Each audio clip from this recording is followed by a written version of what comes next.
जय जय राम, जय श्री राम, जय हो बागेश्वर धाम सरकार। मेरे प्यारे सभी दोस्तों, शादी के बाद किस्मत वैसे पत्नी के ऊपर निर्भर रहती है, क्योंकि पत्नी के आने के बाद शायद आपके भाग्य बदल सकते हैं। शादी के बाद कुछ लोगों की किस्मत तो पूरी तरीके से ही बदल जाती है और सफलता उनके कदम चुनने लगती है। ऐसा होता है कि पत्नी के भाग्य से हो रहा है। वहीं पर कुछ लोगों की किस्मत तो शादी के बाद से बिल्कुल ही बर्बाद हो जाती है। लेकिन वहीं पर कहा जाता है कि ये बर्बादी के कारण कुछ पत्नियों की गलतियां होती हैं, जिसके वजह से तुम्हारा जीवन बर्बाद हो गई। वैसे भविष्य पुराण में एक कहा गया है कि पति पत्नी की कुछ ऐसी गलतियां हो जाती है जिसकी वजह से उनका घर परिवार बर्बाद हो जाता है। उनके घर परिवार में पैसों की तंगी, आर्थिक समस्या हो जाती है। आखिर वे कौन सी गलतियां हैं जिन गलतियों को नहीं करना चाहिए, जिसकी वजह से पति का भाग्य जो दुर्भाग्य में बदल जाता है। वैसे पत्नी शादी के बाद जरूर कुछ ऐसी गलतियां कर देती जिसकी वजह से उनके पति का भाग्य जो साथ नहीं देता, उनके परिवार में संकट ही संकट आ जाता है, किस्मत कभी साथ नहीं चलती है। तो यदि इसके साथ साथ हम लोग ये भी जानेंगे कि यदि पति के साथ में यदि पत्नी भोजन करती हो तथा पति का जूठा यदि यह पत्नी भोजन करती हो तो क्या यह शुभ है कि अशुभ है। इस वीडियो में हम लोग पूरा का पूरा इसके बारे में अच्छे से जानेंगे, किस समय भोजन करें, यदि करते हैं तो किस स्थिति में करना चाहिए, पूरा का पूरा इस वीडियो में हम लोग जानेंगे। तो मैं चाहता हूं कि यदि आप भी इस प्रकार का वीडियो पाना चाहते हैं तो कम से कम इस चैनल को सब्सक्राइब कर लें और अभी तो कम से कम इस वीडियो को लाइक जरूर ही कर लें। तो चलिए हम लोग जान लेते हैं। वैसे कहा जाता है कि हर सफल इंसान के पीछे जो औरतों का हाथ होता है, ये बात सत्य है, क्योंकि कुछ औरतें ऐसी होती हैं हमारे घर को नरक से स्वर्ग की बना लेती हैं। बिल्कुल ही औरतों के ही हाथ में, तो क्योंकि औरतें ही हमारे घर को अच्छे तरीके से संचार करती है। यदि अच्छी मिल जाए, पत्नी अगर अच्छी मिल जाए तो आपके घर को हमेशा स्वर्ग के जैसे बना करके रखती है। वैसे हिंदू समाज में यदि देखा जाए तो सफलता पति और पत्नी दोनों के चाहने से होती है, लेकिन उसके साथ में हम सभी को जाए कि पति पत्नी को इन कुछ नियम जो होते हैं उन जरूर नियमों को पालन जरूर करना चाहिए। आखिर वे कौन सा नियम है, तो चलिए हम लोग एक एक करके जान लेते हैं कि आखिर वे कौन सी गलतियां हैं, जिन गलतियों का जिन नियमों को हमें जरूर ही पालन करना चाहिए। पहला नंबर की बात है कि शादी के बाद हमेशा कभी भी, चाहे पति हो चाहे पत्नी हो, यदि पत्नी शादी के बाद जो है सुबह देर तक सोती हुई, सूर्योदय होने के बाद कभी भी किसी पत्नी को, किसी महिला को भी सोना नहीं चाहिए। ऐसा काम करने से वो बहुत आलसी हो जाती है और आलस बहुत ही बड़ा नकारात्मक ऊर्जा का कारण बनता है।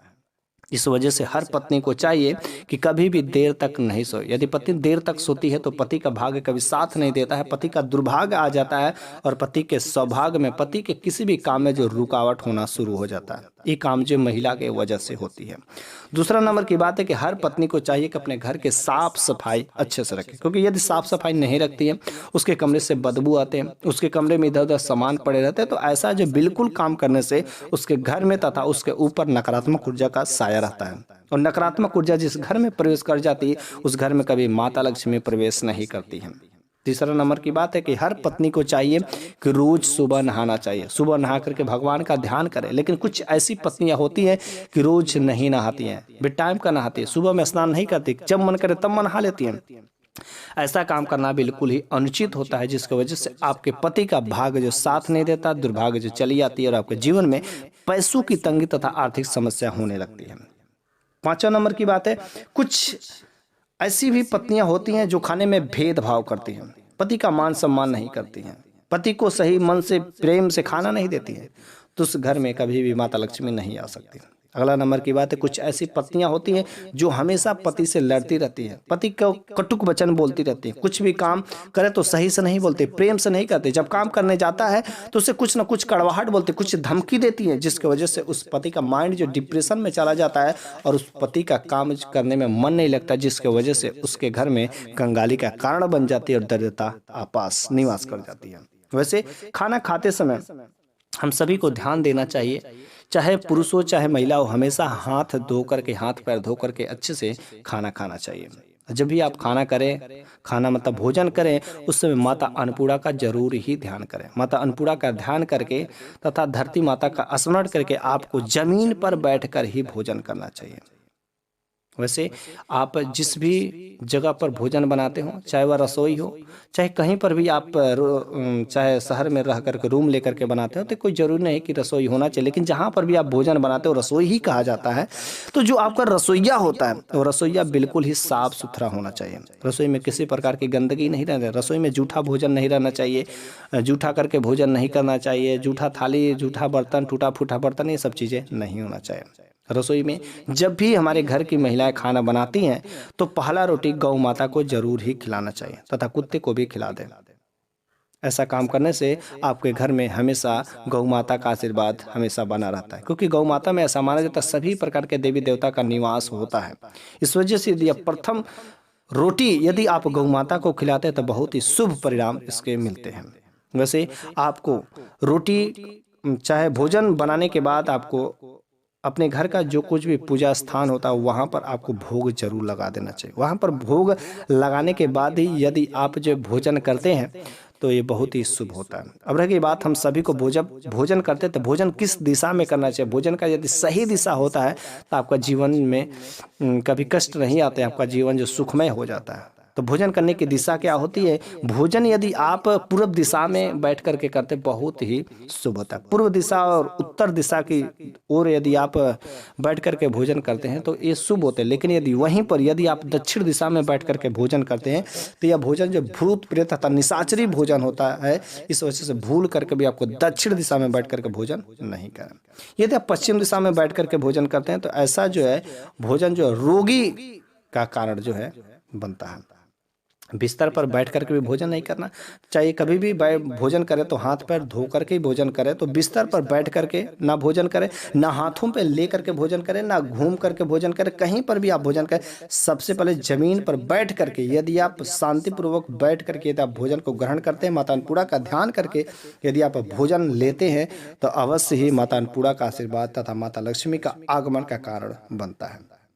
लेकिन रह गई, यदि आप भोजन करते हैं सही तरीके से बैठ करके भोजन करते हैं तो थाली में आपके बाल या कंकड़ आ जाते हैं तो ऐसा भोजन जो बिल्कुल दरिद्रता का कारण बनता है, वो दरिद्रता का समान हो जाता है, दरिद्रता का संकेत देता है। थाली में भोजन करते समय यदि आपको थाली में ठोकर लग जाता है, किसी के पैर से या किसी भी चीज़ से ठोकर लग जाती है तो अब भोजन बिल्कुल ही दूषित हो जाता है।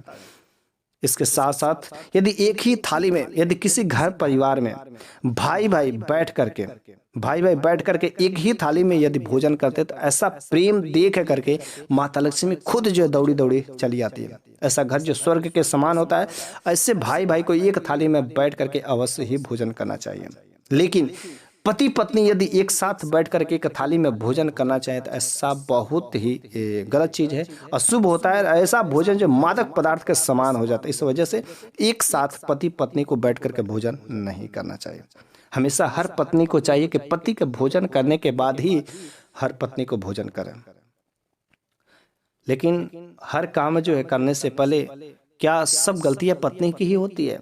नहीं, हर गलतियां पत्नी की नहीं होती, कुछ गलतियां ऐसी पति का भी होता है। तो पति का भी कुछ कर्म होना चाहिए कि हर पति को चाहिए कि अपने पत्नी का सम्मान करे, अपनी पत्नी का इज्जत करे, अपने पत्नी को प्रेम करे। क्योंकि जिस घर में नारी सम्मान होता है, चाहे पति हो, चाहे पत्नी हो, चाहे आपकी माँ हो, चाहे बहन बेटी कोई भी हो, सबका आप मान सम्मान करते हो। जिस घर में महिलाओं का सम्मान होता है वो उस घर में माता लक्ष्मी का आगमन होता है। क्योंकि हमारे समाज में, हमारे इस हिंदू धर्म में ऐसा माना जाता है कि हमारे घर की महिलाएं माता लक्ष्मी के समान होती है। तो इस वजह से भूल करके भी आप अपने घर के महिलाओं को कभी गाली ना दें, कटुक वचन नहीं बोले, उनसे प्रेम व्यवहार की बातें करें, तो आपके घर में हमेशा माता लक्ष्मी का आगमन बना रहेगा। क्योंकि पति पत्नी दोनों के मेल से, दोनों के सहयोग से हमारा घर आगे बढ़ता है। तो पति को भी अपने पत्नी का इज्जत जरूर करना चाहिए। इसके साथ साथ हम जितना भी उपाय करते हैं वो सब उपाय करते हैं, लेकिन क्या सारे के सारे चीज़ें हम अपने किस्मत पर ही छोड़ देते? क्या किस्मत के भरोसे बैठने से सारे के सारे काम हो जाते क्या? नहीं, भगवान कृष्ण ने कहा कि किस्मत के भरोसे मत बैठो। किस्मत उसी का साथ देती है जो कर्म करता है। तो कर्म करना कभी मत छोड़ना। कर्म करने वाले को ही फल मिलता है और कर्म करने वाले को ही हमेशा किस्मत साथ देती है। जो कर्म नहीं करता उसके भाग्य कभी साथ नहीं देते। तो इस वजह से कर्म को प्रधानता देना सबसे जरूरी है। आप सब उपाय को भी करिए, साफ सुथरा, चाहे जो कुछ भी, सब बातों को फॉलो भी करिए। उसके साथ में आपको जो कुछ भी कर्म करना उस कर्म को भी करिए। बस आपके जीवन में सफलता आने से कोई नहीं रोक सकता है। यदि आप सुबह सुबह उठते हैं तो आपको गायत्री मंत्र का जाप जरूर करना चाहिए। बिस्तर पर ही बैठे बैठे तो एक बार या 5 बार यदि गायत्री मंत्र का जाप कर लेते हैं तो आपके सुबह से जीवन जो अच्छा हो जाता है और पूरा जो आपका जीवन का जो सुबह का शाम तक जो दिनचर्या रहेगी बहुत ही अच्छा हो जाता है, सकारात्मक ऊर्जा का संचार बना रहता है। यदि आप अपने घर की जो रोटी है, यदि नकारात्मक ऊर्जा से बचना है, यदि आपके ऊपर जो कुछ नकारात्मक निगेटिव एनर्जी होगा तो रोटी को आपको अपने सर पर जो 31 बार घुमा करके आप नदी में बहा देते हैं, तो ऐसा काम करने से जो है आपके शरीर से नकारात्मक ऊर्जा के खत्म हो जाते हैं। हम सभी भक्तों को चाहिए, हम सभी लोगों को चाहिए कि भगवान हनुमान जी का हमेशा जो ध्यान करना चाहिए, हनुमान चालीसा का पाठ करना चाहिए। इस वजह से मंगलवार और शनिवार के दिन यदि आप हनुमान जी को एक जो पान का पत्ता भेंट करते हैं और हनुमान चालीसा का पाठ करते हैं तो आपके जीवन में कभी कष्ट और दरिद्रता नहीं आ सकती है। आपके जीवन में कभी नकारात्मक शक्ति, भूत प्रेत, पिशाच का ये सब साया तो कभी नहीं आ सकते, क्योंकि हनुमान चालीसा इन सबों का रामबाण जो उपाय है। यदि आप हनुमान चालीसा का पाठ करते हैं तो आपके जीवन पर आपको कभी भी भूत प्रेत या नकारात्मक शक्ति आपके ऊपर अटैक नहीं कर सकती। हम सभी को चाहिए कि जब भी आप पूजा करते हैं, चाहे महिला हो चाहे पुरुष हो, तो पूजा पाठ करते समय सबसे पहले प्रथम पूज्य गणेश जी की आराधना करना चाहिए। ओम श्री गणपते नमः सिंपल सा बोल दीजिए। आप भगवान गणेश जी का यदि आराधना करते हैं, आप कोई भी काम करते हैं तो अवश्य वह काम पूरा होता है, क्योंकि इनको बोले था विघ्न हरता गणेश, क्योंकि विघ्न को हर लेते हैं। और सबसे पहले प्रथम पूज्य गणेश जी का ही स्मरण करना चाहिए। सायंकाल के समय, शाम के समय जिस समय सूर्य डूबता है उस समय कुछ ऐसी गलतियां नहीं करना चाहिए। जैसे हो गया कि शाम के समय रोना नहीं चाहिए, शाम के समय उदास नहीं बैठना चाहिए, शाम के समय भोजन नहीं करना चाहिए, शाम के समय झाड़ू नहीं लगाना चाहिए। कुछ ऐसी चीज़ें हैं जो बिल्कुल हमको नहीं करना चाहिए। लेकिन शाम के समय ऐसा क्या चीज़ें हैं जो बिल्कुल करना ही चाहिए।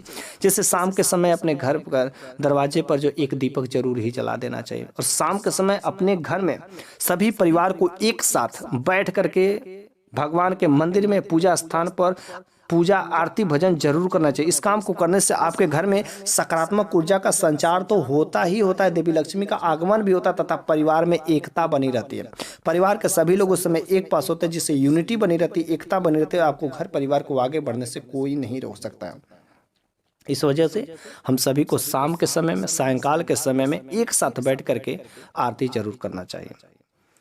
तो हमने इस वीडियो में आपको बहुत सारी अच्छी अच्छी बातें बताई। अगर कुछ भी बात आपको अच्छी लगी हो तो मैं आपको बहुत ही शुक्रिया अदा करूंगा। और आप मेरी इस वीडियो को लाइक तो ज़रूर ही कर दीजिएगा। आपको मैंने जो कुछ भी बातें बताने का प्रयास किया शायद आपको भाई होगी, और कुछ भी बातें आपको अच्छी लगी हो तो कम से कम इस वीडियो को लाइक ज़रूर कर दीजिएगा। सब्सक्राइब करना तो आपका फ़र्ज ही फ़र्ज है। ऐसे वीडियो पाने के लिए आप हमेशा मुझसे जुड़े रहिए। जय जय राम, जय सिया राम।